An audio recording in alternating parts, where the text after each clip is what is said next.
నిజమైన దేవుని మేము రుచి చూసాము, ఆయన తెలుసుకున్నాము, రక్షణ తీసుకున్నాము. ఈ క్షణంలో బ్రతుకు ఉన్నామంటే కేవలం నా దేవుడు కృప వల్ల నేనైతే బ్రతుకు ఉన్నాను. లోకంలో ఎన్నో విధాలు జీవించిన చనిపోయే స్టేజ్కి వెళ్ళినా సరే నాకు ఏదో కూడా బ్రతకాలని ఆశ అయితే ఎవరైనా కేవలం నా దేవుడు దయ వల్లనే నేను ఈ క్షణంలో బ్రతికి ఉన్నాను. మా యొక్క ఆశ ఏంటంటే ఇక్కడ ఉన్న ఇరుగు పొరుగు వారు అందరూ కూడా మీరు కూడా నిజమైన దేవుడు ఒకసారి రుచి చూసి, ఎందుకంటే మా దేవుడు మన కోసం మరణించాడు, శిలువలో మరణించి మన కోసం 3వ దినమున లేచాడు. అది కూడా మీరు తెలుసుకున్నారు, మీకు తెలుసు. కానీ ఒక్కసారి మీరు రుచి చూడండి అమ్మ నిజమైన దేవుణ్ణి. ఎన్నో కష్టాలు, ఎన్నో బాధలు, ఎన్నో వేదనలు, త్రాగుబోతులతో ఎన్నో కష్టాలు మన ఇంట్లో మనం భరిస్తున్నాం. అయినా సరే నిజమైన దేవుని మనం తెలుసుకోలేకపోతున్నాం.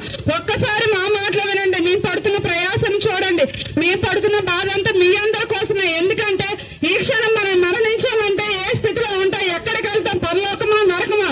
నిజమైన యేసుని మీరు నమ్మాలని మేము ఆశపడుతున్నాం. ఎందుకంటే దేవుడు రాకడి సమయం ఎంత కాలమో కూడా లేదు. ఎందుకంటే ఈ క్షణం అమెరికాలో కూడా హీరోయిన్లకి ఎంత మార్కులు ఇస్తున్నారు, తల్లిదండ్రులకి ఎంత మార్కులు ఇస్తున్నారు. నిజమైన దేవుడికి ఎంత మార్కులు ఇస్తున్నారంటే తల్లిదండ్రులకి 8% వచ్చింది, హీరోలు 13% వచ్చి నిజమైన దేవుడికి 0 పాయింట్ వచ్చారు. ఆయన ఉగ్రత తట్టుకోలేక ఊరు మొత్తం రాత్రి అంతం అయిపోయింది.